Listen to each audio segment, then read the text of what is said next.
So what we want is we want to bring the belt this way because we're off the edge up here on the front. Which there should be a 7mm or a 1/4 inch out here as well. You know where any of that stuff is at? Because this is out too far. Because the back we're pretty close, but the front we're way over that direction. Which is because this is out, expanded out quite far. Is that 7? I need a, or 1/4 inch. Actually 1/4 inch is a little better.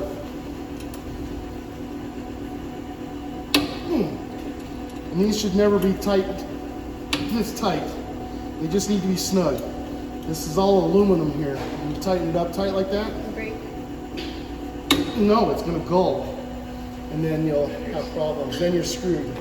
When that gulls, it's gotta be drilled out and everything's gotta be replaced in there. So when you loosen these up, We don't disassemble no, not disassemble. But when there's an adjustment, who makes an adjustment to track the belt? them. We don't do it on this side. We just do it on the other side. Well, it should be done on both ends. Tracking on this should be done on both ends. Thank you, sir. So I'm going to back this up a little bit here. Try to get this to come over this way, but when I do that, that's going to come over as well. Because we don't want this dog legging. Because what ends up happening when it dog legs, the product, instead of coming, and when it goes underneath the camera, it's set into a certain way. If it's dog legging over here, it could pass the product on a different valve and fire a different valve. And then that's not good because then it misses that foreigner.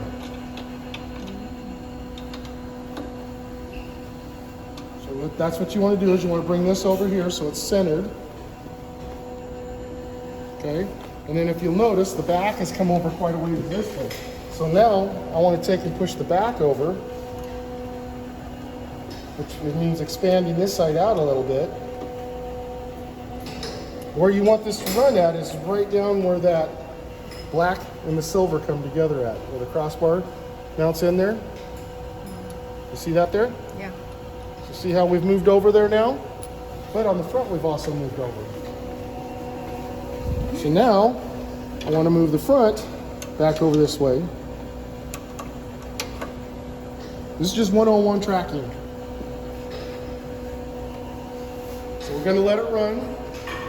And when it's tracked properly, you won't have to worry about it tracking off and setting off the alarm for tracking. Because where it was at right there, you start running, eventually it's going to track. And then you're going to have to be back to setting it up and tracking it again, right? You probably spend a lot of time tracking this thing, don't you? Not really. Not you. So as you can see, it's stabled out pretty well. It doesn't take a whole lot to make it track. You just want to make sure that you're even up here and that you're good back there.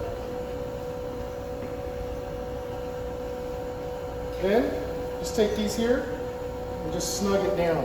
Don't try to reef on it. You just want them snug. That's it. Here you go, sir. Is that no? Yeah, it is.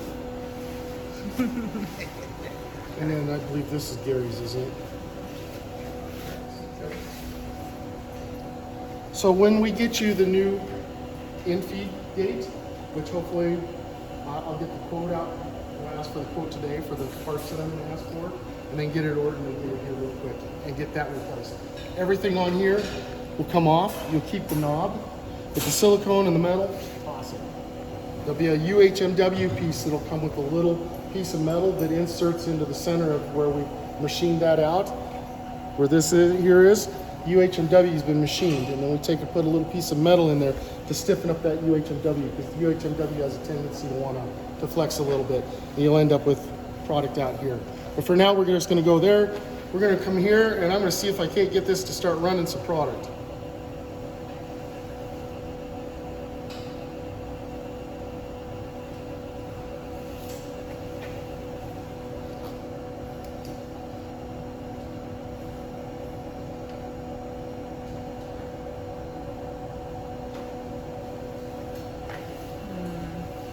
Why is this not running? Oh, I'll bet you the weight pack is holding it in the remote pause status. Yeah, it's remote pause status. Did we get rid of the advanced user interface button? No, it's still down here at the bottom. You can change, so in this process you can change the screens here, or you can do it down here. You can use either button to do that. I think that's what they're trying to say here is this button and this button will swap back and forth. It does the same thing.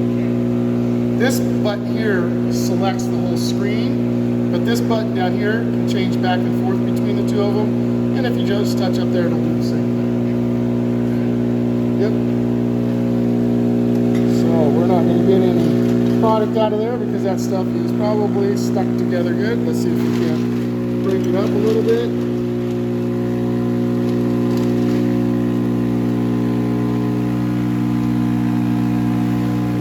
Okay, so we're running quite slow there. I can speed it up a little bit to get to where we want to be.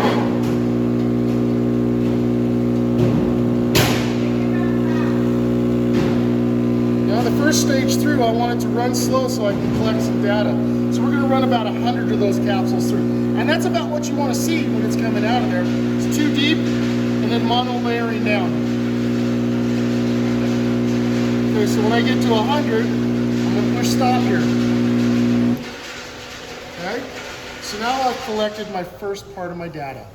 Okay, so we're going to go through and we're going to select object area over here. And it's going to give us our bell chart. We have to set up object area, length, and width with what we want first, and then we'll select the symmetry algorithm because we've got to fill in all those processes. This is where I try to tell everybody is that if you make an adjustment to the object area, it's going to affect all the rest of your algorithms. So this is why you should never, while you're on the run, running in a batch, make changes just because, well, gosh, we're rejecting too much product. These parameters should be left where they're at because that's what they decided that they wanted for the parameters. Not so much that we want to run according to what the product is that we're getting. It's what we want for the customer. Now, somebody, a manager or supervisor will scream and jump up and down because we're getting 50% reject here. Well, it's not 50% of it's not meeting the criteria because it was made wrong upstream. We don't want to send out. Now, there can be a little few variations on that, and it's up to your organization at how they want to do this. You know, if you're bottling your own and it's going into a bottle, it's not usually as big of a deal, so you can have a little bit more tolerance to the product that you're making. But if you're putting this into a blister pack, that's something that you really don't want to be making changes on, because one slight change could make it so that the product doesn't fit in a blister pack. And if that happens, then all of a sudden they've got a whole bunch of product out there that's in the hopper in the blister pack that they're trying to fill that with. Now they got to clean it all out because it's not going to work. And what's coming after that, did it get changed as well? So here's what we do. We can either touch here or here to open up this bell chart that we give here. Okay, so this little red line in the center, that's nominal. This has changed a little bit for the color. More for you to be able to see. Before it was gray and dark gray, right? It was pretty difficult to be able to see. Now we've changed it to gray, or to green and red, which is a lot easier to see. Okay? So, pardon? You see the red line right down the center there? Okay. That red line is the nominal. The green is the tolerance. This fine area here, that is for anything that is on the belt that we want to ignore. So anything that is not the blue background, because it ignores everything on the blue background. But let's say that you get a stain on there. There's a little piece of gelatin that gets stuck on there. We're going to ignore it as long as it's smaller than 300 pixels. Okay, that's the default on it. What do you guys set yours at for the? Is it at 300? It does not say. So the fines area, I usually, if it's a nice clean belt, I'll set it to 100. If you start hearing it firing because there's a stain on the belt, then you can change that and move that up a little bit. The reason why is that if you have something that's really small, that's at 300 pixel, under 300 or smaller, it's going to ignore it. I had this set up one time, and it was actually, it caught a little piece of wire that went through it. There's a little piece of copper wire that went through the machine. When I was setting it up, we fired and knocked it out. It didn't even make it to the metal detector. Okay? But if you have it set at 300, it might pass. So that's something that you'll have, as an organization, you'll have to make a decision on what you want to do with the fines area. I know once you get it locked down, usually you don't want to change it. So 300 might be a number that we'll just go ahead and leave it at 300, but you can make a note on there that I would recommend going down to 100 and then moving up as your belt gets dirty, or I mean, maybe you use that as a goal setting, that if I start seeing on the belt stains on there more than 300 pixels, it's time to replace the belt. You might see ink dots, like Yeah, like from the, it shouldn't. This ink that's on here, by the time it gets over here, it's gonna be dry. It's dry before it hits that bucket down there usually. Okay, so you shouldn't have to worry about that part there. So, for now. So what we're gonna do here is, this is your product. This is undersized, and that's 2 touching pieces right there. Okay, so there's some stuff that went through here that was really small. And I saw some stuff that went back there that was really short, small. So, mixed in with it. yeah. Yes. So we can remove those. So what we're gonna do here is we're gonna move that red line over to the center of that, try to get it as close as we can. And then with this one here, I'll actually go in here and you can do this with it if you want to move it, or you can just change and get close. Okay? So right there is pretty close, right down the center. Okay? So what we're gonna do here is we're gonna open up the tolerance to 10%. Just to start with. And you see we've way overshot That's enough. what we're looking at there. Okay? So the manufacturing tolerance on this is probably around 7%, between 6 and 7%. But we're gonna shrink this. Let's go 480 and see what happens. Okay, so now we're really tight on the top, but we're really wide open on the bottom. Okay? So we're gonna move it that way a little bit. So let's go 5850, just as a number. And now we've kind of split the difference on this. See what we've done there on that? Okay. We're still favoring just a little bit to the Little large bit side. Big. Okay. Now, can I shrink that a little bit? I probably am not, at least at this point here, because we're going to collect more information. We're going to run this through 4 or 5 times to collect this data and what we want. So I'm going to say accept. I'm going to come back and I'm going to do the same thing here with length. Okay.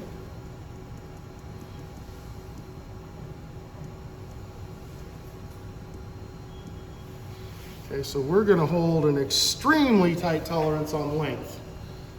Okay? These little short ones that you see that are down there, those are really short ones. That's probably the Nifrim, the little small round stuff that came through along with it. Now again, this is why it's so important to start with product that you've gone through and you have hand sorted, you've come up with a solution, you've gotten all your rogues and all the rest of that out of there, because this is what you get. You get a lot of data that's in there, that's collected in there from those little bits, those little small ones. So this is why I say it's to everybody. You got to start with good product, what it is that you want. You can't just go pull it off the production line and run it through. You know, this stuff here has had rogues in it, so we're going to have to deal with the rogues as well. But we can kind of fine tune and get that stuff out. So we're just going to say okay and accept there. I don't know, I might go right there. Okay, and then the same thing with width.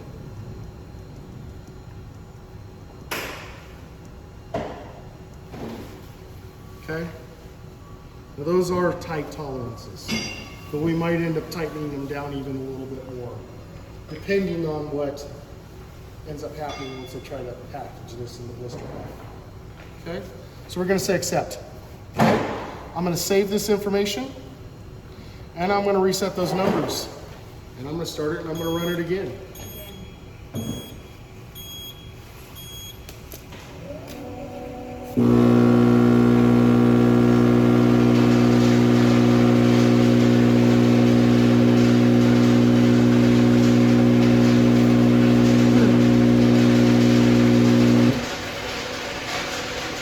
more than 10%. Okay, so we didn't target any for those, which that's good, but we want to review them before we go and we touch anything with the symmetry. Because if I make any changes to this, I cannot set the symmetry algorithm.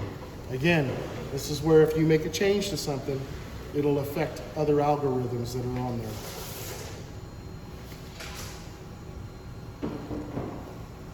Boy, just looking at that, I want to see what it is that it's going to be targeting out.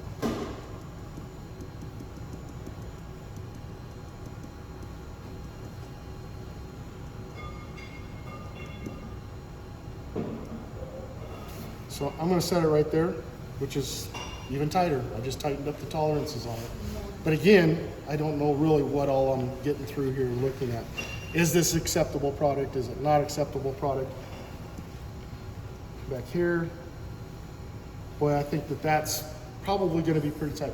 Now this is one thing that doesn't change a whole lot on soft gels. Because of the curvature at the ends from where your die is at, so your die is kind of round like this. And so when the gelatin's sucked in there, this outer edge, the ends on this, they're formed and they're a little tighter. So your length, if it's dried properly, usually will not change much at all. The length is not going to fluctuate a lot. What does is the belly on it.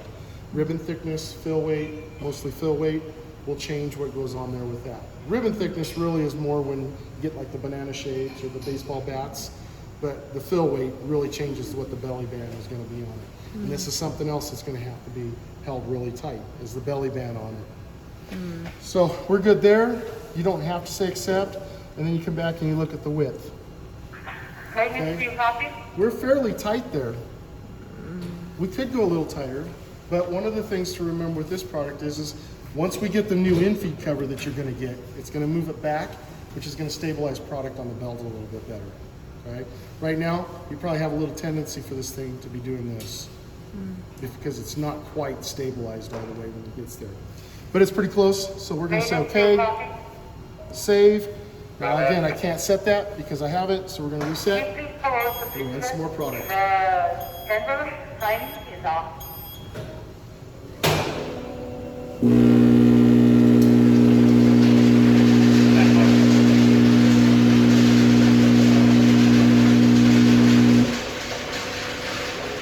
Okay, so I did target one, but it looks like it was one that was undersized. Okay, so I'm not going to be too worried about that because I really going to want to see what it's going to be targeting at. So I'm not going to make a change there.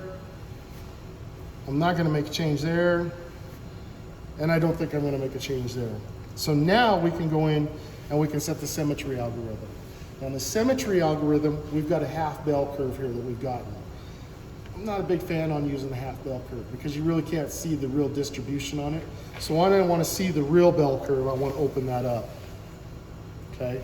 This is everything that was run over there. There was 100 of them that were run over. Right now our symmetry is set down here at 300, and I'm guessing we probably maybe want to go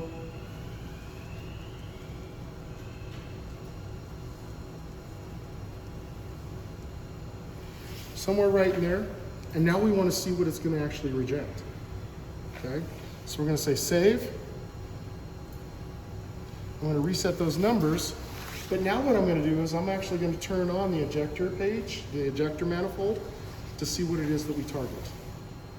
Okay?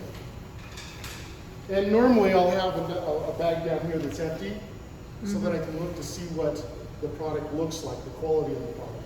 So I don't know if we can do that. Can we move this out of the way? And you maybe put a bag over the end of this so we can see what the product is that we're getting out the other side of it? Okay, that's good. I'm not sure we need a bag and 2 bags in this one. Do we know?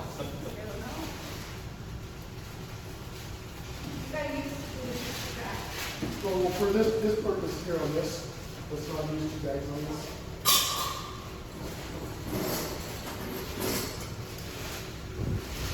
It's easier to dig what you reject out. Okay, so we've turned that on. I'm gonna just run some product through here and see what happens. See what it is we reject. And I might run a couple hundred.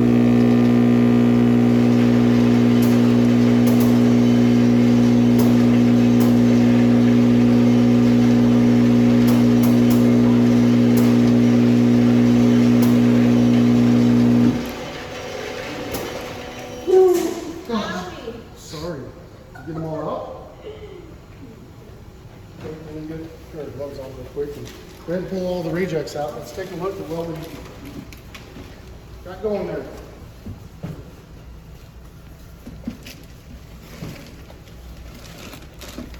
So I usually do my check like right up here. They look perfect. They do, but most of them were rejected for symmetry. So when you look at them like that, your eyes deceive you. Okay? I'm serious. Your eyes really can deceive you. So if you want to see what it really looks like, and that might be okay, but we're going to make a change. That's what we do this and run this for, is to see what's going on. So you put it on here. See how that's got a little bit of a bump to it? Yeah. It's jumping. See the same thing there?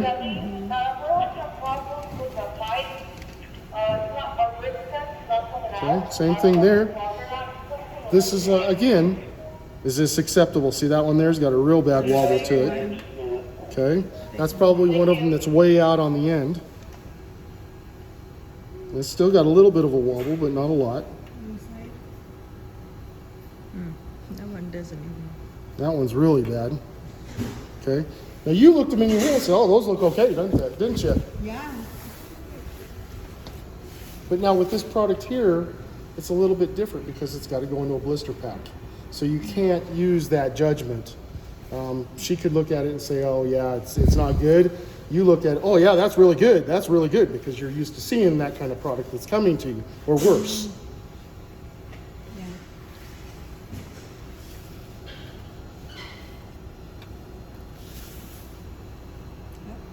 So that one, it's got a little bit. Oh, there's one that's really, really got a twist to it. And it's got a little bit to it. But I think it's a little bit short too.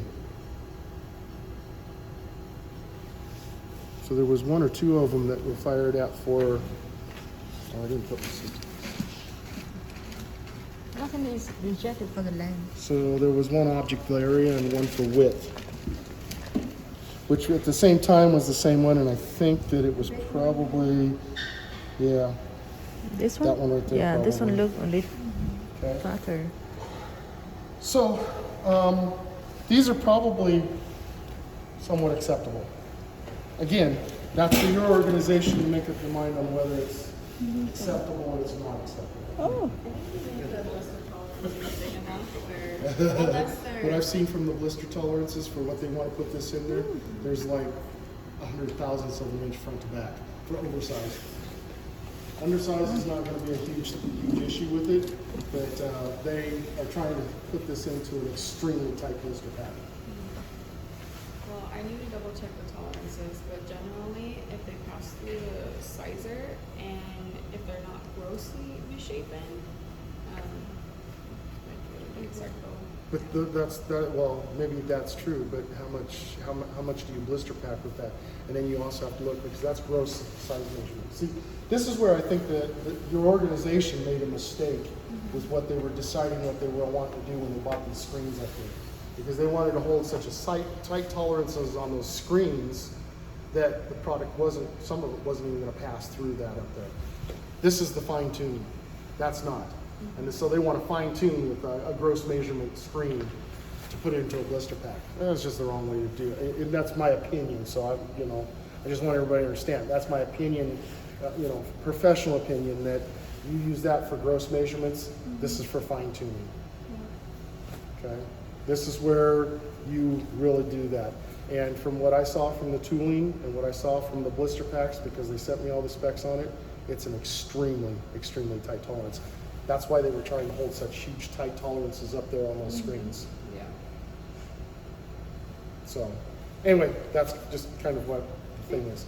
So at this point here, I mean, we could loosen up the symmetry algorithm a little bit, because I think that there's some of that's still probably okay. But again, you as an organization will have to make consideration. Once we get this set into place, they'll run product across it, they'll take it back and they'll get their calipers out and they'll measure it and make sure that everything's right and fine like it is. If not, they can always come back and make adjustments to this portion here. So to make adjustments to this here,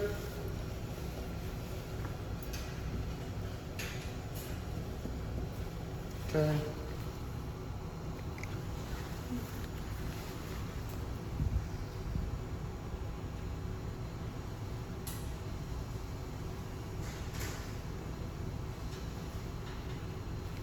I think we're gonna probably call it right there. Can I see what that looks like on the Oh, you wanna see it on the half bell curve? Yeah. You're not gonna tell on the half bell curve what you've been detecting, what you haven't been detecting.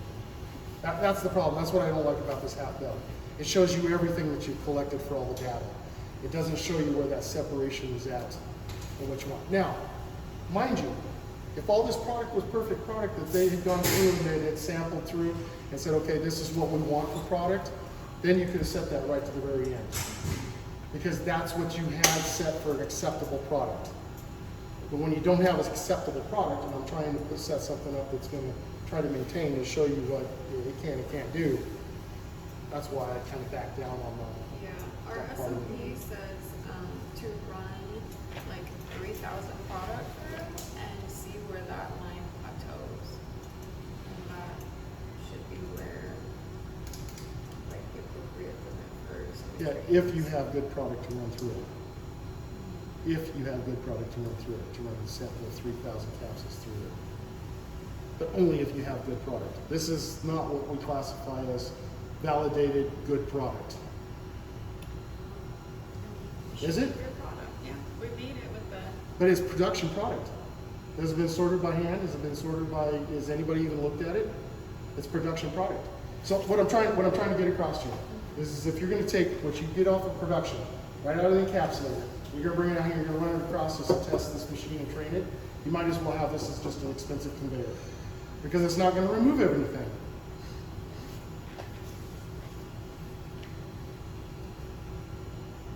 Right? I mean, that's the whole principle on this. I've been doing this for 15 years, and I tell every one of my customers, you train this machine with what's acceptable quality product. Now, if acceptable quality product is what comes off the end of your encapsulation lines or out of your drying tunnels, that's your decision to make your mind what you want to do with that. But I just want to stress that because this is a little different monster here that we're running with this Mucinex, and it's going to have to be an extremely tight tolerance type thing when you set it up. I mean, yeah, we can run 3,000 through there and set it up, but I can guarantee you if we run 3,000 through there and we set it up to that line that's on there, that's what you're going to get. And you saw what we had here. Okay? I just want to make sure that everybody understands that. Because I don't want somebody to come back and say, oh, well, you set that recipe up wrong. Well, like Alexa or somebody's going to come back and say, oh, well, that recipe that we ran, it's getting stuff out here that's jamming up our blister pack machine. You did a really bad job of setting this up. Right. I'm just trying to let you know that, okay? So we can do that. So we're going to run 3,000 capsules through here. I don't know if there's 3,000 capsules to run through here, but We can bring some over from over there. yep. We can vacuum them over even, I think. Yep. Well, no, you can go through it how you would do it. I'm just looking through the SOP to see what I need to change. Okay, well, I'm just, We don't need you to go know, through the 3,000. Okay. I'm just saying. well, I mean, that's If I what you, need to modify it, that's fine. okay. I just, Well, I'm just trying to, get this through. We are gonna run a sample of product across here to see what all it's removing out for that part of I it, so. think we can move on. Okay, so now we've actually, this is all iconic, we need to save it, and we're there, okay? So now we've done two things. We've got our recipe completely done for the colors. We've got our size measurements are done. So now what we need to do is put all that together in what we call a product configuration page. That's the page that you choose and you go through your checklist for what you're gonna look at, right? So up here, we're gonna shut that off. Up here, this will normally say select product. We're gonna come over here and we're gonna say create. So we're gonna put this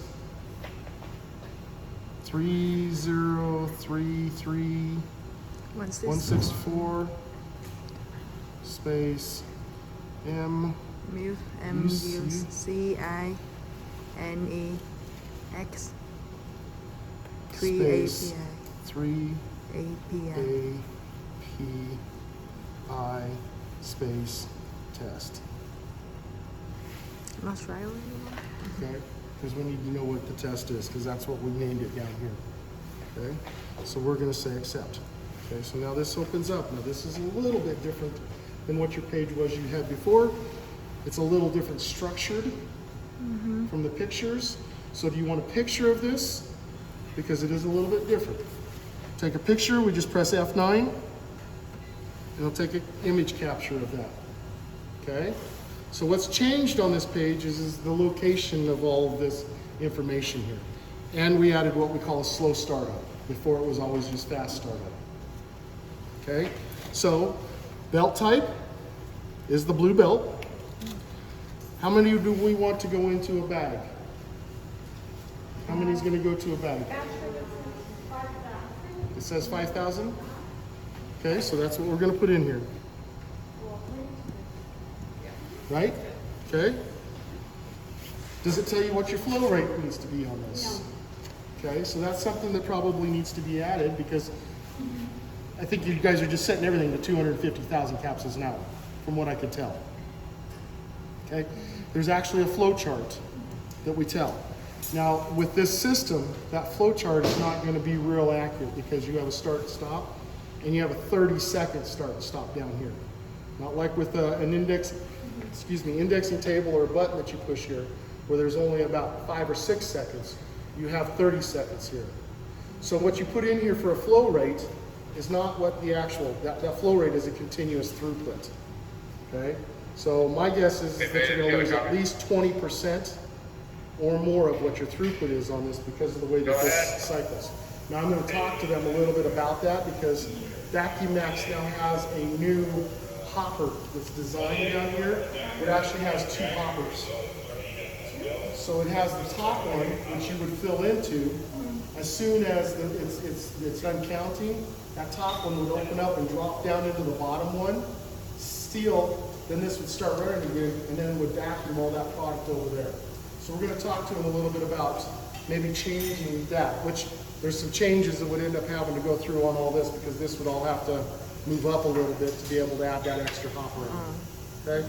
Then we're going to talk to Alexa and I can't remember his name now, about that and see what they think about that because you can improve the throughput of the machine by doing that. Rather than having 30 seconds in between cycles, you're going to have 5 seconds in between cycles. Yep, it's going to make it run faster. So I'm just going to come up with a number on this. I think this product here will probably run really good at about maybe 200,000 capsules an hour. Now those two there can only be changed in this screen.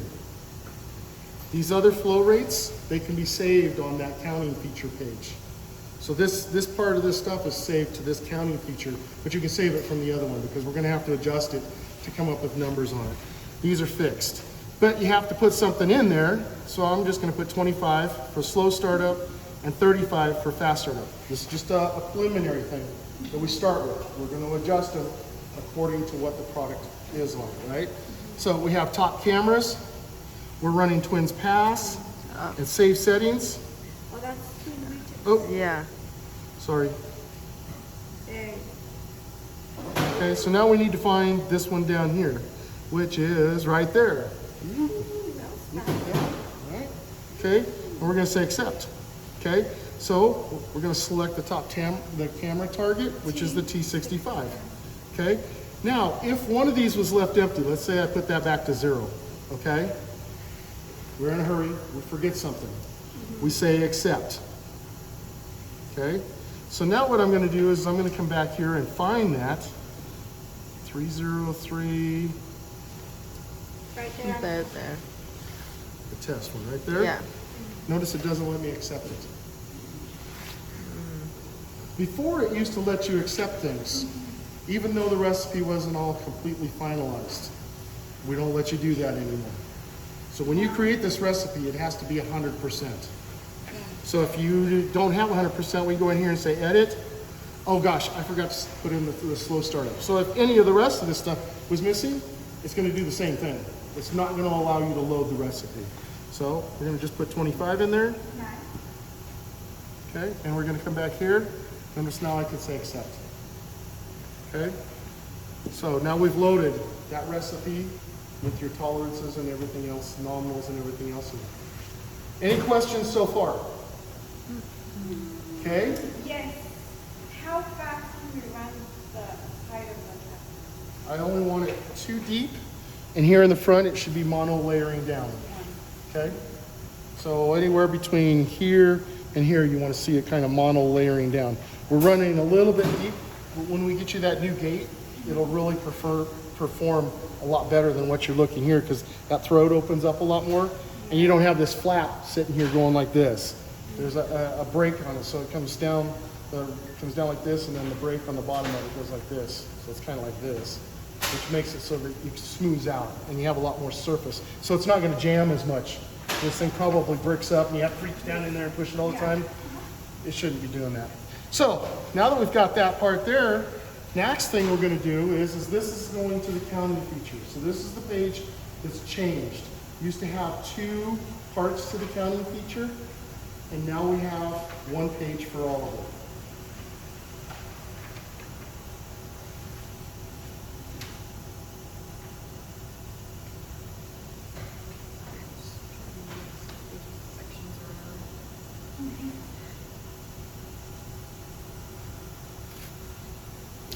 Just what it is. It's warm in here. but that's usually It is warm in here.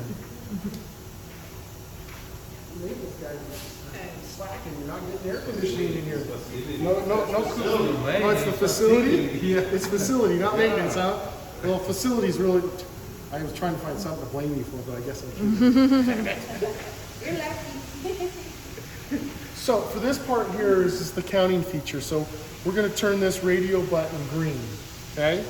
So when you used to touch this here, it would pop up and give you 3 items that you could look at, right? Now when you touch it, it actually puts them all on 1 page. Everything is on 1 page. Because remember before, we used to have the count, the throughput, and I think it was the fast startup setting on it. And then you had to touch it again, and it would take you to where it showed you the graph. And then it had proportional constant, and I think the ramp down time was on there. Can you go back and do it again, please? So we want to turn this on and select that there. Okay? So there's a few things in here that are default settings that we want to change. Now remember, these 2 up here, that's set into it. You can modify those. So you can make it so that, say, and here's a prime example of where you might want to modify this. Quality assurance comes out here, and they're pulling a sample out of your product down here. They're getting ready to do their AQL. What they do right now is they go down there and they get their AQL sample and they walk off, right? How many did they take? Could be 100, could be 200, could be 300. Nobody knows how many that they took. So this is my suggestion, okay? Is that you make quality assurance by paddles, so that they can take out a specific amount out of here. So they get the paddle, but they make them count 100 counts. They reach in there, they take 100 out, they take 200 out, and that's what they've got, okay? When they want to do their AQL sample, you come in here and you would change that to 5,200. Then you would let it stop so that they can get their AQL sample out. Then it gets vacuumed over, and you still have 5,000 in your bag over there instead of 4,800. So usually when you take samples for QCE, do you do that up here? Into the bottles? So it's after it's been sorted and after it's counted. So this is why I'm saying, if you're the one that's going to take the sample for quality assurance, that's pretty lazy of quality assurance to make you have to do that. That should be their responsibility. There. Well, it should be. You know, they should be the ones coming out and validating that they took a sample out of the product stream. Anyway, it's your organization. You're That's, right. You should stay with us. there's probably a lot of people here that would quit if I became the boss here. Okay? It has so many pictures in there. So, these numbers here, these I'm gonna send it to 5 you. numbers here can be saved from here to that recipe. Okay? We've opened those up so that they can make adjustments because product always going to run a little bit different. If it's dry, it doesn't run quite as fast. If it's wet, it's going to run a little bit faster. So you can make some adjustments here. But there's a few things that you're going to change right away. One is ramp down time. Okay? So I just set it to 1.2, so that it's, or 12, which is 1.2 seconds. Now, before I do that, did we take a picture of that page? Let's me take a picture of it so we got it there. So then what I'm gonna do is that I'm gonna set that to 12, which is 1.2 seconds before it gets to count. It's gonna go down into slow mode. Okay? And proportional constant used to be so that it regulated the throughput as it went through at the top. We're not worried about that anymore. We're using proportional constant, so at the end, once it ramps down and goes into the slow mode, proportional constant goes bzz, bzz, bzz, bzz, which causes the product to dribble off the end so that you get really close to your countdown here. Okay? So I usually start with about 45. Okay? The higher the number, the more it pulses to a certain point. The scale on this is off. It's not a good spread out scale. So 50, 55 is about the maximum you're gonna go, but you can go clear down to 0. It's still gonna vibrate. Okay? Max 55? That's about the maximum I would go, is 55. And we're gonna find out actually where this system runs at. So we might wanna kind of hold off on really documenting it. It's gonna be fairly close for all of your product with the proportional constant. It's gonna be right in that same area. What's gonna change is your ramp down time. So usually from what I do with most of the product, smaller product might run a little bit faster, so we're gonna shut it down a little bit sooner. Larger product runs a little bit slower, so we're gonna might shut it down a little bit longer time. So, excuse me, it's the other way around. Larger product, we slow the time down. Smaller product, we have more time for it to get slowed down before it gets to count. No. What? Go back the other direction. Actually, it's the other way. Okay. I was right the first time. Okay, so the smaller one, you're gonna increase or If- decrease. For large product, For probably large. gonna increase. Okay. For small product, we would decrease some. But 12 is just a good base number to start with. We're gonna find out how this system runs with it. So if you watch, I just push this here, and that saves all these. If you make a change to this up here, let's say that you have a customer that wants 10,000 instead of 5,000. You have the recipe already in there. It's not really labeled for somebody, but you want to save it for both of them. You can go in there and change that for the run for 10,000. When you go load it next time, it's going to push it back to 5,000. Okay. You can also change the flow rate, so you can adjust it up or adjust it down. When you reload the recipe, the product configuration page, it'll set it back to what you had into that there. These here are all saved in that product configuration page. So what we're going to look at first here is we're going to watch this graft grow up. So our flow that we want through here is about 200,000. Okay, we might go up a little bit with it. We might go down with it a little bit. And this is going to be where your max feed control. So that's the first thing that you're going to set is your max feed control on this. So you want to get this flow up to 200,000. Okay, so we're going to push this button here.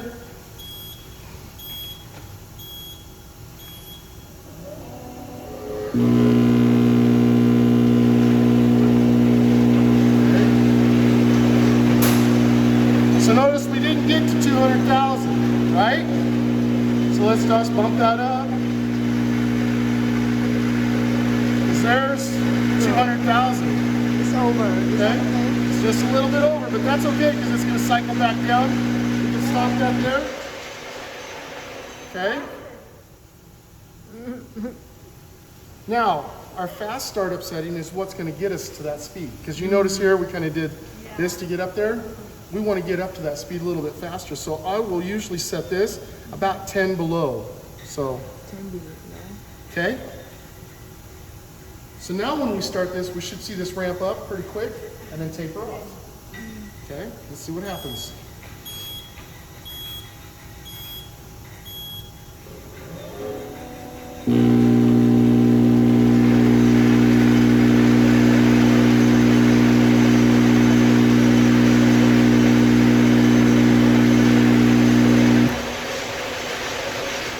Okay, so we're pretty close.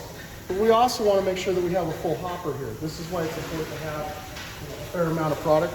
We'll take that product and dump it back in the hopper if you want to. Please. How do you know how fast you want your fast startup setting to be? Like when you look roughly about 10. You want to see this graft here. So we don't want to see it just go straight like a rocket, straight up. We want to kind of see a transition as it goes up. And as you can see, we've got a little bit of a transition and then it kind of sped up. Probably because our gate is a little bit too open here. Okay. So let's see what happens now.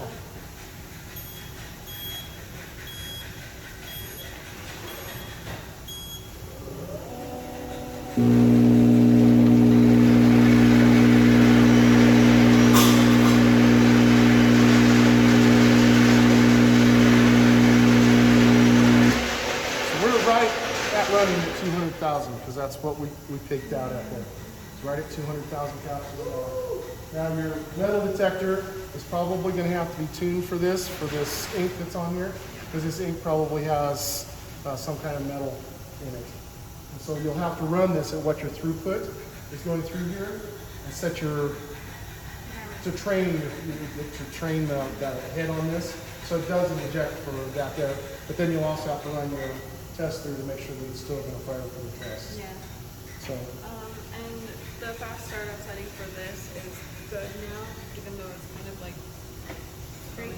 Yeah, I mean, you still see some transitions. We could take that down just a little bit if we wanted to. Okay, and then we could just try it again and see what happens. I mean, the whole point is that we didn't shoot way past our mark there.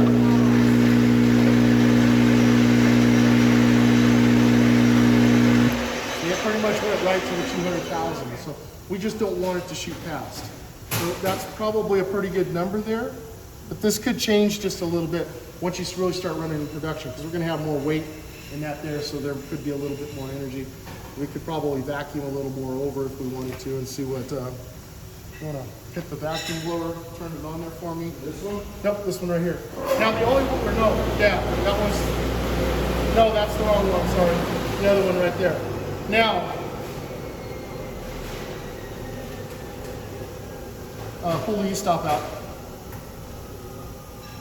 Yep, should start fire. Okay, so now that's not going to cycle, because the only two ways to get that vacuum to cycle is one, to be in a batch, or two, if you use the manual override key. Because we turn on a contact on the inside of this, a relay on the inside, to close the loop to cause that to cycle. Kind of like that sensor over there, there's a relay down in there. That relay opens and closes to turn that on. Same principle here. So I'll turn that on.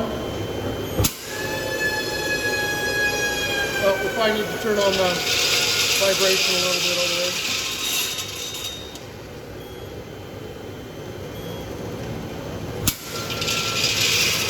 But you said we only want mono layer on here, but we have, you know, We want 2 layers deep. It'll Even affect in your here? counting. Yeah, in this area here, but I also just got through tightening this down a little bit. We haven't run a bunch of products across it yet, so might go down a little bit more. okay. Okay?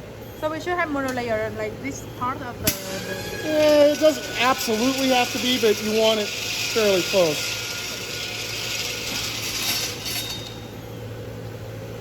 Okay, so now we're going to start it up and run. Let's see what happens. So that hopper's full now. So this is going to give us a good run at where we're at, because now that the sensor says that it's full, we can run a little bit here. Let's see what happens.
Okay, I'm gonna stop this before we get to 5,000, so I don't have to reset that over there.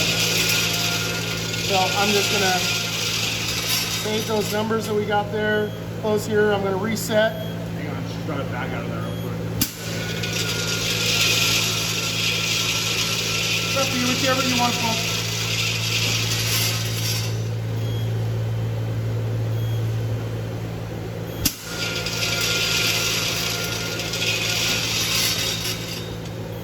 I think once we get the nozzle problem fixed on this, and then you get your hoses that are more the right length, your vacuuming problems will be a lot better. Yeah. Okay? It's So better now than compared to yesterday. It's better than it was yesterday, isn't it? Yeah, way better. Okay, so now what we're gonna do, we're gonna run this and see where we get to our speeds. So we overrun again a little bit there. It's gonna regulate out, but we wanna find that part because we changed the weight.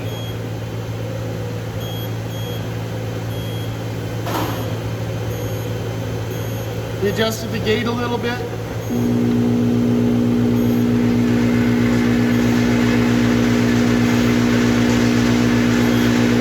Okay, so now we're back to where we really look pretty good as far as that goes. Okay, so we're gonna save.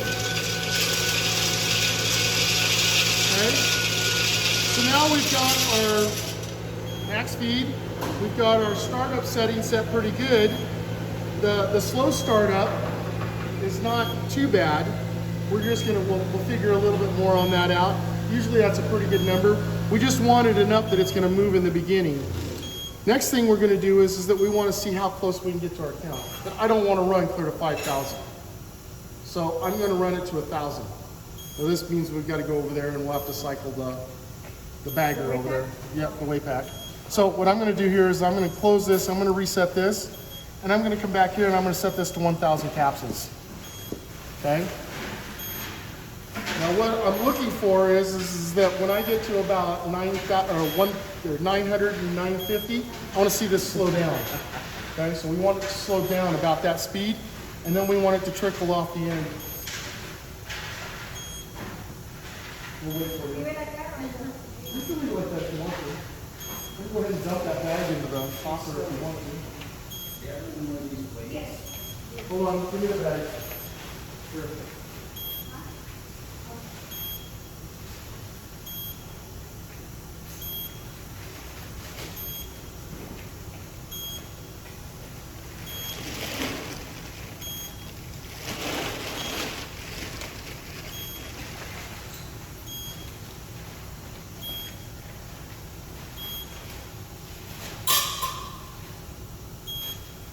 And it's beeping like that for a reason, so I got the manual right on. So what we're gonna do is we're gonna start, we're gonna see how close we can come to that final count.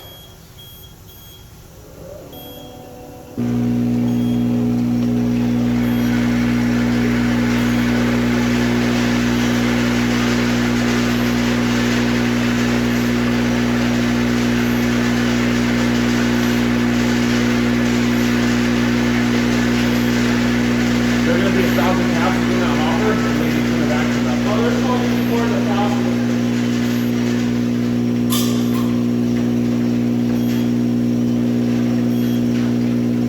Okay, so as you see, we've got 1,006. So if you put 5,000 in there, we're gonna have about 5,006.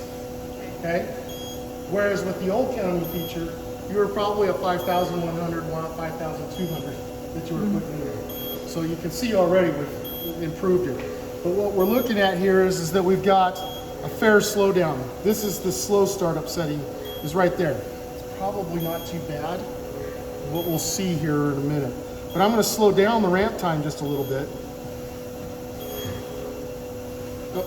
One at a time.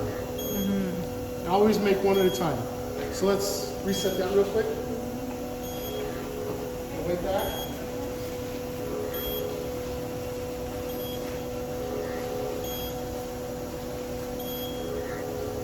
Did you stop it after it goes At that, the weight pack stops it. Because it gets back into the weight pack, and then the weight pack, when it dumps, resets and sends it back to the start.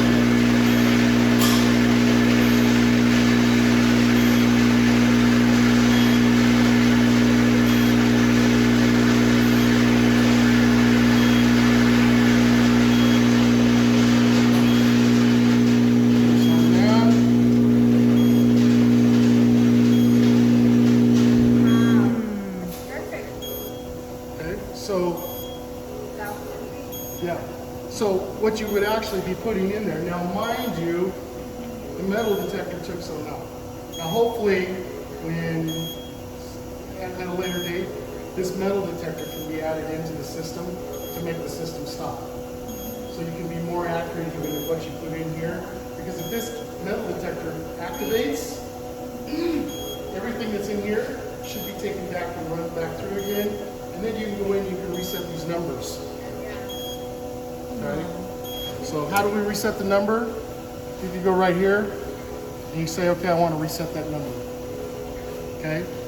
This is something that we've added here not too long ago. So the PLC has an input into it where when the metal detection goes off, the system stops running just like that. Okay? It also logs a metal detection event in the batch records. But it's going to also tell you, okay, we had metal that was possibly got down in here. We don't know if it did or not. That's something that's going to get thrown away no matter what. Yeah. But did we really get it all? There's no guarantee on it. So most of the time they take and they end up pulling everything out of here, back around and running it through again. And this is where you would come to this page here to reset that number. Reset to 0, and then you'd start running again. Doesn't change the box numbers, okay? This other one here is for box numbers or for bag numbers. Where this would come into effect is let's say that you're running product, you're running this product here, and then you've got this big lot or this big run that you're doing. And the first lot went really well, but the next batch that's coming through behind it, it's the same lot number. It's just in different bins or different stacks. I don't know how you do your lots that you go through on it, but the product's not dry all the way. It's going to take another day or two to dry it all, right? It happens all the time, right? So now you need to stop what you're doing and wait. Okay? Sometimes it might be longer than that. You might say, okay, well, we got something else we need to run on this. So you end up ending the batch, and that batch information that you end, it's going to tell you how many bags that you finished with. Okay? So the next time you tear it all down, you run some different product on it, you come back, it's still the same batch number, but you want to start with the right count number for the bags. You can go in and say, okay, I want to select that. I want to put that at, let's say you did 50 bags. Your next count would be 51. You can go in there and set that at 51 and continue through. So now your batch records are inconsistent. So all the numbers of bags that you have are all going to be consistent. It's going to tell you what bag number's in there, which is even a better definement on being able to troubleshoot, well, which bag was it, which box, actual box in that lot was the problem. Anyway, that's kind of pretty much it. So once you get all these figured out where you want them at, which all that stuff's in pretty good shape, that's what there is to setting up a batch. The whole recipe, all of that. No, we did not experience the slow startup setting. So what I want to do here on this is that I'm going to stop this somewhere close to 1,000 points. So I'm maybe around 920 or something like that, 940. I'm going to stop this like it'll be a low level, and then I'm going to start it back up. We don't want it to go up to the full speed that it's running at 200,000. We want it just to kind of go up. But where I did see some of that was back here when we were slowing down, because there's three purposes for this slow startup. One is in the very beginning how this run's coming out. It's going to be slow. Okay? Before you had it set at 50 for fast setup, and it would come feed out pretty fast, right? It's not going to feed that fast anymore. It's always going to be slow because that's part of the slow startup. Okay? Once it comes off the end of this and the camera starts seeing it, that's when that ramp up time is going to go. Okay? But the other part of this is that when we get close to a count, we don't want to go full throttle. We want to just kind of up and then down. Okay? And then the last part is that slow startup setting is for our counting at the end. So right now we've got a pretty good number for our count at the end, which tells me that's probably pretty close to what the number is. But let's see what happens. Because a lot of times if that goes down and it's at 975, might not start up and run real fast or anything like that. So we might have to bump that up just a little bit. So let's see what happens. So it's kind of similar to the ramp down time.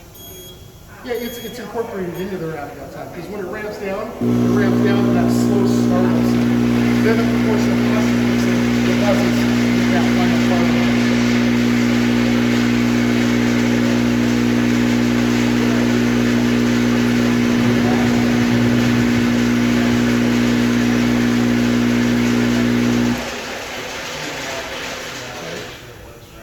So now, let's see what happens when I start it up. If it goes into fast mode, I might not have gotten quite close enough. Let's see.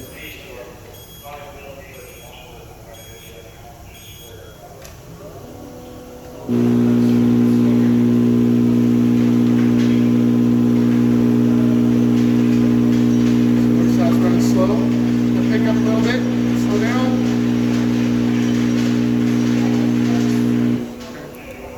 So it works. That's a good number. Okay. Now those numbers are probably going to be fairly close to what all your product is going to run. Some of it's going to vary a little bit though. Like for example, your max speed, smaller product, this might be a little bit higher. The same with your fast startup setting. And your slow startup setting might be a little bit higher, but your ramp down time might be considerably higher. Because we got a lot more product coming off the end of that. And so we want to slow down a little bit sooner. So we add time to it. Okay? So at this point, Sorry. Ramp down time increases as you have smaller products. that's correct.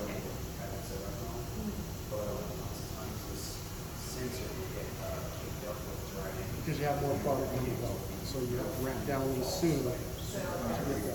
But you still want to see that 50.